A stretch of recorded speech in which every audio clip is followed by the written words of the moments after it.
The call came on a Tuesday afternoon while I was reviewing quarterly reports from my hospitality division. Amanda Sterling, the city's most exclusive wedding planner, sounded uncomfortable as she delivered the message that would change everything between my family and me forever. "Hi Jessica, this is Amanda from Sterling Events. I'm calling about your sister Emma's wedding next Saturday." Her voice carried that particular strain of someone delivering bad news. "Your parents contacted me this morning. They said you won't be attending and asked me to remove your seat from the reception." I set down my pen and leaned back in my leather chair, looking out at the city skyline from my corner office. 28 years old, and my family still treated me like the disappointment who never amounted to anything. They had no idea that the woman they dismissed as their struggling artist daughter was actually the CEO of Meridian Hospitality Group, owner of 17 luxury venues across 3 states. "That's interesting," I said calmly. "Did they give you a reason?" Amanda hesitated. "They mentioned something about you not being able to afford the dress code and that it would be embarrassing for the family photos." "I'm really sorry, Jessica. I know this must be difficult." "The dress code. Of course. My parents had insisted on black tie formal, knowing full well that my cover story involved living paycheck to paycheck as a freelance graphic designer. They thought I couldn't afford a proper gown for Emma's wedding at the prestigious Grandview Manor." "That's perfectly fine, Amanda," I replied, my voice steady. "But could you tell them one thing for me?" "Of course. What would you like me to say?" I smiled, pulling up the property records on my computer screen. "Tell them that the venue owner sends her congratulations." There was a pause. "I'm sorry, what do you mean?" "Grandview Manor, Amanda. I own it. I've owned it for 3 years." The silence stretched for nearly 10 seconds. When Amanda finally spoke, her voice was barely a whisper. You're J.M. Torres? The owner of Meridian Hospitality." "That's correct. And Amanda, I think we need to have a conversation about Saturday's event. Let me explain how I got here, because even I sometimes can't believe how perfectly this all fell into place. 3 years ago, while my family celebrated Emma's engagement to David Ashworth, son of the city's second richest family, I was quietly building an empire they never saw coming. They thought I was struggling to pay rent on my tiny studio apartment downtown. In reality, I was living modestly by choice, reinvesting every dollar into my growing business. It started with a single property, an abandoned ballroom on the outskirts of the city that I bought for $200,000 with money I'd made developing websites for tech startups. While my family assumed I was barely scraping by, I was actually pulling in 6 figures annually from my digital marketing company, which I ran under a different name. I renovated that ballroom myself, learning construction skills from YouTube videos and working 16-hour days. When it reopened as the Sterling Ballroom, it became the most sought-after wedding venue in the region within 6 months. The profits from that single venue allowed me to purchase 2 more properties within a year. My family never asked about my work beyond polite dinner conversation. When I mentioned picking up some graphic design projects, they nodded sympathetically and changed the subject. They never wondered why I never seemed stressed about money or why I always paid for family dinners without hesitation. By the time Emma got engaged, I owned 8 venues. When she announced she wanted to get married at Grandview Manor, the crown jewel of the city's event spaces, I couldn't resist. I bought it 6 months later through a shell company, paying $3.2 million in cash. Emma had no idea she was planning her dream wedding at a venue owned by the sister my parents considered too poor to attend. After my conversation with Amanda, I spent the rest of the afternoon reviewing the wedding contract. The Ashworth family had spared no expense. Premium catering, top-shelf liquor, a 12-piece orchestra, and enough flowers to stock a greenhouse. The total cost was approaching $75,000, with my venue rental making up $15,000 of that. The irony wasn't lost on me. My parents were paying me $15,000 to host a wedding they didn't want me to attend. I called Amanda back around 4 o'clock. "Amanda, it's Jessica again. I've been thinking about our conversation. Jessica, I am so sorry about this whole situation. If I had known you were the owner, I never would have." "Don't apologize. You were doing your job. But I do have some concerns about Saturday's event." "What kind of concerns?" "Well, as the venue owner, I need to ensure all our safety protocols are followed. I've been reviewing the guest list and seating arrangements. I noticed some irregularities. This wasn't entirely true, but I wanted to see how far my family's manipulation went. What kind of irregularities? The original contract specified 150 guests. But according to your updated list, you're down to 149. That suggests someone was removed last minute, which could indicate family conflict. As the venue owner, I need to be prepared for potential disruptions. Amanda was quiet for a moment. Jessica, I think we both know who was removed from the list. Indeed. And as a hospitality professional, I find that concerning. Last-minute family drama often leads to wedding day disasters. Emotional outbursts, uninvited confrontations, social media scandals. These things damage a venue's reputation.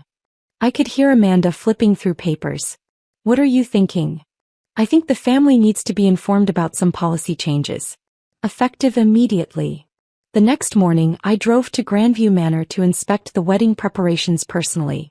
As the owner, I rarely made unannounced visits to my properties, but this situation called for special attention. The venue was stunning. My staff had outdone themselves transforming the grand ballroom into Emma's fairy tale vision. White roses and baby's breath cascaded from every surface. Crystal chandeliers cast rainbow patterns across the marble floors, and the sweetheart table was positioned perfectly to catch the golden hour lighting through the floor-to-ceiling windows. Emma was there with my mother doing a final walkthrough. They stood near the gift table reviewing seating cards. The photos are going to be perfect, my mother was saying. The Ashworth family will be so impressed. And thank goodness we don't have to worry about Jessica embarrassing us with some thrift store dress. Emma laughed. I know, right? Can you imagine her trying to fit in with David's family? She'd probably show up in something from Target. I watched from the mezzanine level where the venue's business offices overlooked the main floor. They had no idea I was there. I still feel a little bad, Emma continued. She is my sister. Honey, some people are just destined for different paths, Mom replied. Jessica chose to be an artist instead of getting a real career. We can't let her poor decisions reflect on your special day. My phone buzzed. A text from my father. Hope you understand about Saturday. Family events require a certain image. Maybe next time you can join us for something more casual. The condescension was breathtaking. These people had no idea they were standing in a venue I owned, criticizing me for life choices that had made me wealthier than all of them combined. I typed back, I understand completely. Enjoy your evening. Then I called my head of security. Marcus, it's Jessica. I need you to review the guest list for Saturday's wedding. Flag any attendees who might cause disruptions. Is there a specific concern, Ms. Torres? The host family has a history of last-minute drama. I want security positioned strategically in case there are any uninvited confrontations or emotional outbursts. Understood. Should we prepare for the possibility of uninvited guests? I smiled. Actually, yes. There's a chance someone might show up unexpectedly. Make sure they're treated with the utmost courtesy. Thursday brought another interesting development. Emma called me directly, which hadn't happened in months. Yes, it's me. I wanted to talk to you about Saturday. Congratulations on your wedding, Emma. I'm sure it will be beautiful. Thank you. Listen, about the whole seating thing. Mom and Dad made that decision without asking me. I know they said you couldn't come, but I want you there. This was unexpected. Emma, I appreciate that, but... No, listen. You're my sister. I don't care what they think about your job or your clothes or whatever. I want you at my wedding. For a moment, I felt a genuine pang of affection for my younger sister. Despite everything, she was trying to do the right thing. That's very sweet of you, Emma. But won't that cause problems with Mom and Dad? Let me worry about them. I'm the bride. What I say goes. I made a decision. Emma, what if I told you I had a solution that would work for everyone? What kind of solution? What if I could attend the wedding without causing any drama or embarrassment for the family? How would that work? Leave that to me. Just trust me, okay? She was quiet for a moment. Hey, but Jess, whatever you're planning, please don't do anything that will ruin my wedding. Emma, I promise you this, your wedding will be absolutely perfect. Everything will go exactly as planned. It was a promise I intended to keep. Saturday morning arrived crisp and clear. I woke up in my penthouse apartment and spent an hour getting ready with the same care I'd put into preparing for board meetings with Fortune 500 companies. hair styled in an elegant updo, makeup applied with professional precision. And the dress, a custom Vera Wang creation in midnight blue that had cost more than most people's monthly salary. I looked every inch the successful businesswoman I was, rather than the struggling artist my family imagined. At 2 p.m. I drove to Grandview Manor in my black Tesla Model S, another purchase my family knew nothing about. I parked in the owner's reserved spot and made my way to the staff entrance. The wedding was scheduled for 4 p.m. with cocktails at 5 and dinner at 6:30. I had roughly 2 hours to observe from behind the scenes before making my entrance. Amanda found me in my office reviewing the final timeline. "Jessica, you look absolutely stunning. Are you sure about this plan?" "Completely sure. Is everything ready?" "The staff has been briefed. Security knows their positions. And I spoke with the photographer about the additional shots you requested." "Perfect. And my family?" "They arrived about 20 minutes ago. Your parents are in the bridal suite with Emma. Your father mentioned something about dodging a bullet with your absence." I nodded. "What about the Ashworth family?" "They're impressed with the venue. David's father specifically complimented the impeccable taste of whoever selected this location." "Excellent. Is Emma nervous?" "All brides are nervous. But she seems happy. She asked about you twice though. She'll see me soon enough." The ceremony was beautiful. I watched from the vendor area as Emma walked down the aisle in her flowing white gown, radiant with happiness. David looked genuinely smitten and their vows were heartfelt and personal. Despite everything happening with my family, I found myself genuinely moved by my sister's joy. My parents sat in the front row beaming with pride. Dad wore his most expensive suit, and Mom had clearly spent hours at the salon. They looked every inch the successful, respectable family they worked so hard to project. During the ring exchange, I noticed my mother glance toward the empty chair where I would have been sitting. For just a moment her smile faltered and I saw something that might have been regret cross her face. But then the moment passed and she was back to smiling for the photographers. The cocktail hour began at 5 p.m. sharp. Guests moved from the ceremony space to the main ballroom, where my staff had prepared an elaborate spread of hors d'oeuvres and premium cocktails. The Ashworth family mingled effortlessly with my parents' social circle, and I could see my father in his element, networking and name-dropping with practiced ease. I remained in the vendor area, watching through the service windows as my family celebrated without me.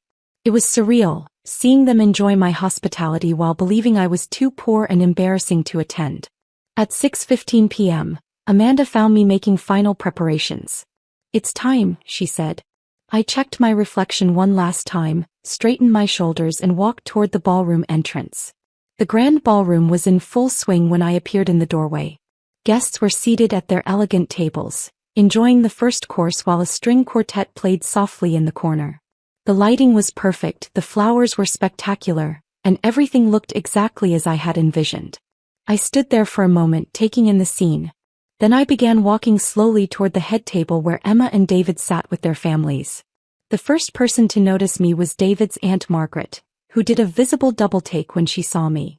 Then David's father, William Ashworth, looked up from his conversation and his eyes widened. "Good heavens," he said loud enough for nearby tables to hear. "Is that Jessica Torres?" My father's head snapped up at the sound of my name. His face went through several expressions in rapid succession. Confusion, recognition, and then something approaching panic. "Jessica?" my mother gasped. "What are you doing here?" I continued walking until I reached their table, my heels clicking softly against the marble floor. "Hello, everyone. Congratulations, Emma. You look absolutely radiant." Emma stared at me, her mouth slightly open. "Jessie, how did you look incredible." "Thank you. I hope you don't mind me stopping by to wish you well." My father stood up abruptly. "Jessica, this is highly inappropriate. You can't just show up uninvited to a private event." I smiled serenely. "Dad, I think there might be some confusion." "What kind of confusion?" my mother demanded. "We specifically told Amanda you wouldn't be attending." "Yes, you did. And Amanda passed that message along to me." William Ashworth was studying me with interest. "Excuse me, Miss Torres, but do we know each other?" "We've never met formally, Mr. Ashworth, but I believe you know my work. I'm the owner of Meridian Hospitality Group." The effect was immediate and dramatic. William's face lit up with recognition, while my parents' expressions shifted from annoyance to complete bewilderment. Torres, William repeated. J.M. Torres? You're the woman who revolutionized the luxury event industry in this city. That's correct. My father was staring at me like I'd grown a second head. What are you talking about? Jessica works in graphic design. William laughed. Richard, your daughter owns 17 of the most exclusive venues in the tri-state area, including this one. We're literally celebrating at a venue owned by your own family member. The silence that followed was deafening. I could see other guests turning to watch our conversation, sensing drama. Emma found her voice first. Jess, is this true? Do you really own Grandview Manor? I do. I purchased it 3 years ago. The same week you got engaged, actually. My mother's face had gone completely white. That's impossible. You live in that tiny apartment. You're always worried about money. Mom, I've never worried about money. I choose to live modestly because I prefer to invest my profits back into my businesses. The apartment is temporary housing while I'm having my penthouse renovated. David looked fascinated. So when we booked this venue, you were contracting with my company, yes. I've been personally overseeing every detail of your wedding planning. Emma's eyes were filling with tears. You've been planning my wedding? But Mom and Dad said you couldn't even afford to attend. I reached into my purse and pulled out a folder. Emma, I have something for you. What is it? Your wedding gift. I handed her the papers. She opened the folder with shaking hands and her eyes widened as she read. I don't understand. What am I looking at?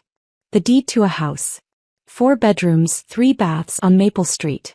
It's yours and David's, free and clear. Emma burst into tears. David took the papers from her, scanning them quickly.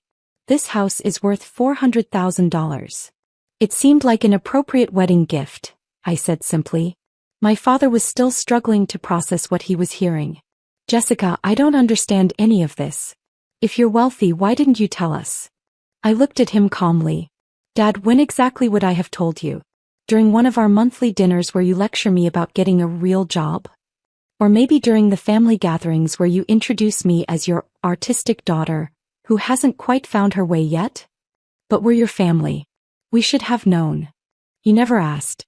In 3 years of building this company, not one of you ever asked for details about my work beyond casual pleasantries. You made assumptions and never bothered to verify them. William Ashworth was watching this exchange with obvious fascination. Richard, your daughter is one of the most successful young entrepreneurs in the region. She's been featured in Forbes, Business Weekly, and Luxury Venue magazine. My mother looked like she might faint. Forbes. The 30 under 30 list 2 years running, William confirmed. J.M. Torres is something of a legend in the hospitality industry. Emma wiped her eyes carefully, trying not to smudge her makeup. Jess, I'm so sorry. We had no idea. Emma, you have nothing to apologize for. This is your wedding day and I want it to be perfect for you. My father was still standing, looking completely lost. Jessica, why didn't you correct us? Why did you let us think you were struggling? Because I wanted to see who you really were when you thought I had nothing to offer. And now I know. The table fell silent again. Other guests were definitely watching now, though they were trying to be discreet about it. Amanda appeared at my elbow. Excuse me, Miss Torres? There's a phone call for you. The photographer from City Magazine is here to cover the event. City Magazine? My mother squeaked. Yes, I said. They're doing a feature on luxury weddings. Emma's wedding will be in next month's issue.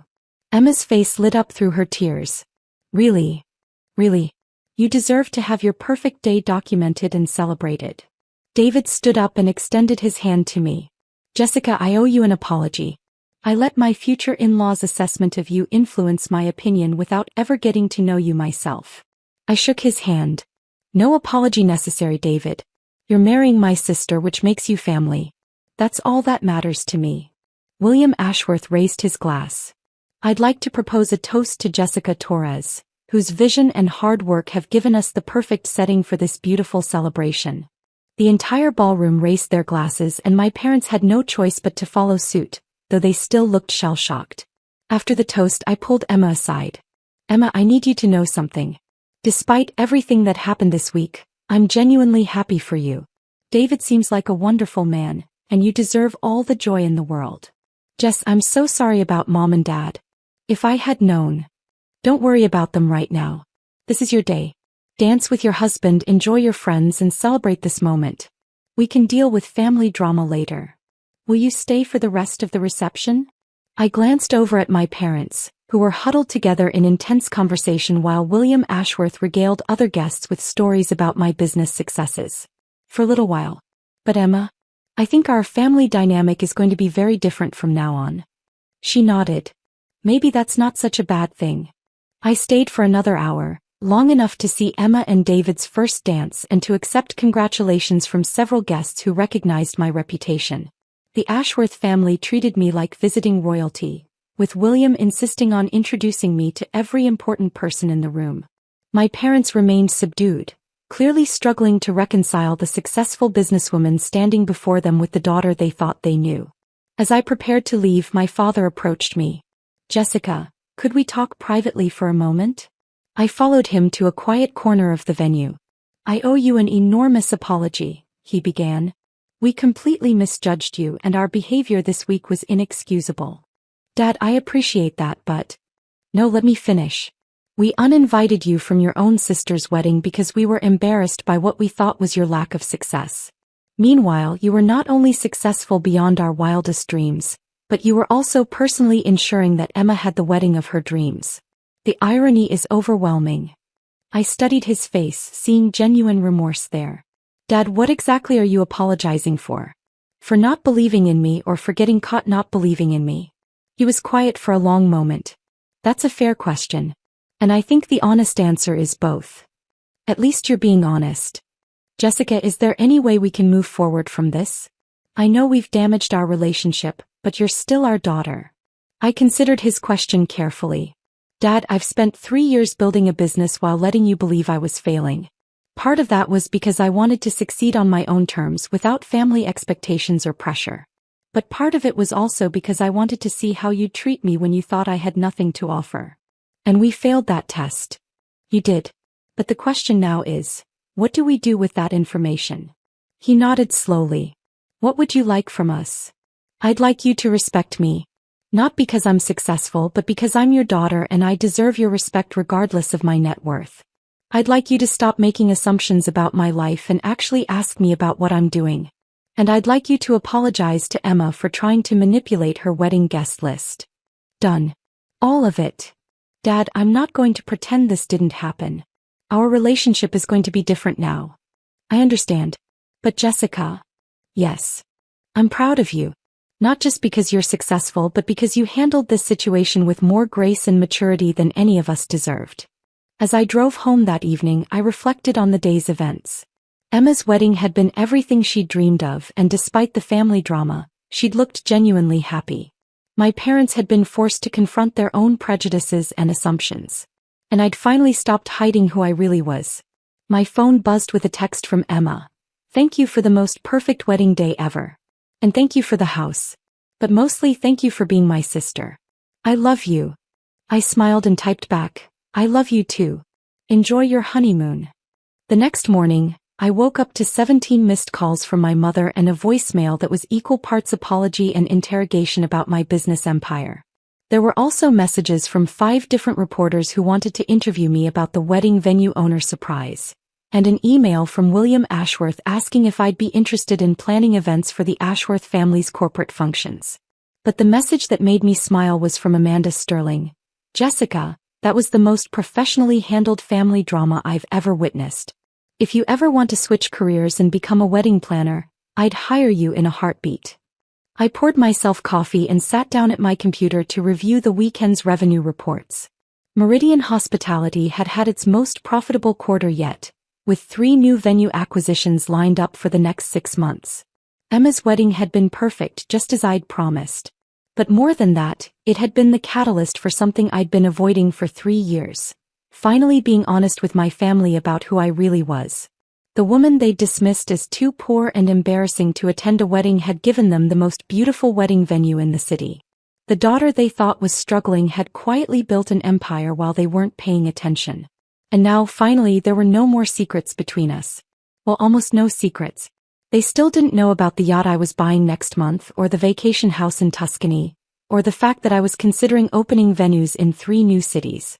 But those were conversations for another day. For now, it was enough that my sister was happily married, my parents were beginning to understand their mistakes, and I no longer had to pretend to be anything other than exactly who I was.